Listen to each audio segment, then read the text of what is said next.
Salut à tous, c'est Julien. Aujourd'hui on se retrouve dans une nouvelle vidéo et on va parler iPhone 8.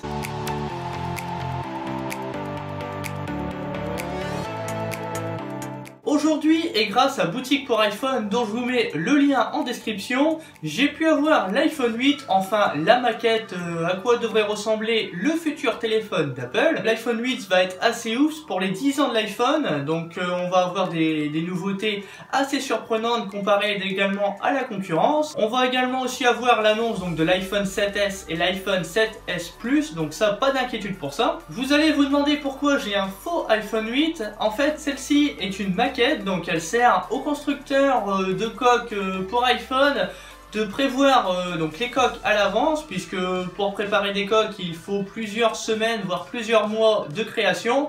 Donc là, avec une maquette, ils vont pouvoir se baser déjà dessus suite aux fuites pour préparer leur prochaine coque directement à la sortie du prochain téléphone. Tout d'abord, pour faire le tour de ce téléphone, on a un téléphone qui est plus grand qu'un iPhone 7 mais plus petit qu'un iPhone 7 Plus, tout en ayant un écran plus grand que l'iPhone 7 Plus. J'espère que vous m'avez suivi. En effet, on a un écran borderless, c'est-à-dire qu'on a l'écran qui va juste à la limite du bord du téléphone. Donc on va avoir un écran hyper grand dans un format petit, donc ça c'est vraiment top, un petit peu comme fait Samsung avec le Galaxy S8. Donc j'ai hâte de voir comment Apple va faire pour entrer cet écran dans cet appareil, donc sans que ce soit trop grand. Pour continuer avec l'écran, on devrait avoir un écran OLED, donc c'est avec des couleurs plus fidèles, plus claires. D'ailleurs l'écran sera plus fin, donc permettra d'ajouter d'autres composants, par exemple d'augmenter la batterie, et permettra également de réduire la consommation d'énergie de ce téléphone. Sur cette maquette, on a 4 petits trous à côté du haut-parleur en haut du téléphone. À l'heure d'aujourd'hui, on en a deux, une pour la caméra frontale et une c'est un capteur pour régler la luminosité de l'écran. Donc là on en a 4 sur l'iPhone 8, donc déjà 2 pour la luminosité de l'écran et également la caméra frontale comme je vous l'ai dit. Mais on devrait également avoir donc 2 autres endroits certainement pour faire un capteur facial, ou alors peut-être aussi un capteur d'iris, ou peut-être les deux mélangés pour faire un reconnaissance 3D. Je sais pas comment ça va se dérouler, mais enfin donc on en a 2 de plus tout en haut. Concernant la caméra arrière de cet iPhone 8, on peut voir qu'elle est de façon verticale et non plus horizontale au téléphone. Donc ça ira mieux peut-être pour prendre des photos aussi en vertical, faire des vidéos. Après on a donc 2 objectifs comme sur l'iPhone 7 Plus, donc chose qu'on n'a pas sur le 7 normal, attention. Là peut-être pour avoir également une meilleure qualité d'image comme ils avaient fait pour l'iPhone 7. On a le flash LED qui est au milieu et peut-être à voir si cela va peut-être servir aussi pour Touch ID qui n'apparaît pas donc sur le devant, mais ça je vais venir juste après.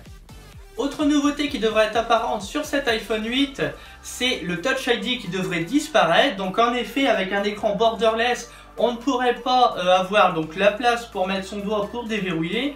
Alors certainement plusieurs possibilités, soit il serait peut-être intégré sous l'écran, donc ça serait vraiment top.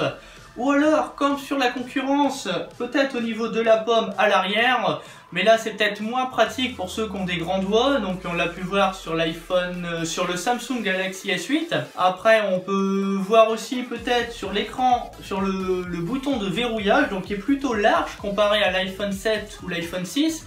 Donc moi je miserais bien un écran donc de déverrouillage de Touch ID sur le côté du téléphone.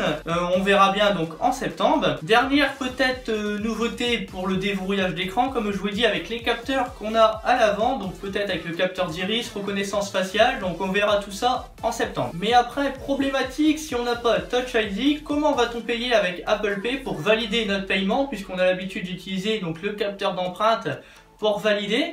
Donc à voir comment Apple va gérer ça si on retire Touch ID, si on a un capteur d'empreinte ou un capteur d'iris et une reconnaissance faciale. Concernant les connectiques de cet iPhone 8, on devrait retrouver tout ce qu'on a eu sur l'iPhone 7, c'est-à-dire pas de port jack, donc Apple va rester fidèle à son Bluetooth. On devrait également retrouver toujours le port Lightning, donc pas de port USB type C comme on peut voir chez la concurrence. Donc peut-être qu'Apple va mettre un connectique dans la boîte pour être aux normes de tout le monde et également pouvoir aussi se connecter au nouveau MacBook qui lui est USB type C. Concernant les autres boutons, on n'a pas vraiment de réel changement, ils sont à peu près de la même longueur, de la même hauteur également, ils sont placés pareil, sauf le bouton de verrouillage qui est un peu plus long, donc certainement peut-être pour Touch ID, on verra, on le l'espère. Dites-moi également en commentaire toutes les nouveautés que vous voulez voir sur cet iPhone 8. Qu'est-ce que vous attendez le plus? Donc voilà, dites-moi tout ça en dessous. On arrive à la fin de cette vidéo, j'espère que celle-ci vous aura plu. N'hésitez pas à aller sur Boutique pour iPhone, donc qui m'a prêté cet iPhone 8 factice pour faire justement cette vidéo. D'ailleurs, vous avez toujours 5% de réduction avec le code iJulienM, donc sur la boutique, sur tous les accessoires. N'hésitez pas à partager cette vidéo à tous vos amis qui veulent voir un point sur les rumeurs, à quoi ressemblerait l'iPhone 8. N'hésitez pas à lâcher également un pouce en l'air. N'hésitez pas également à me rejoindre sur les réseaux sociaux. Tous les liens sont en description de la vidéo. Et moi je vous dis à bientôt. Salut!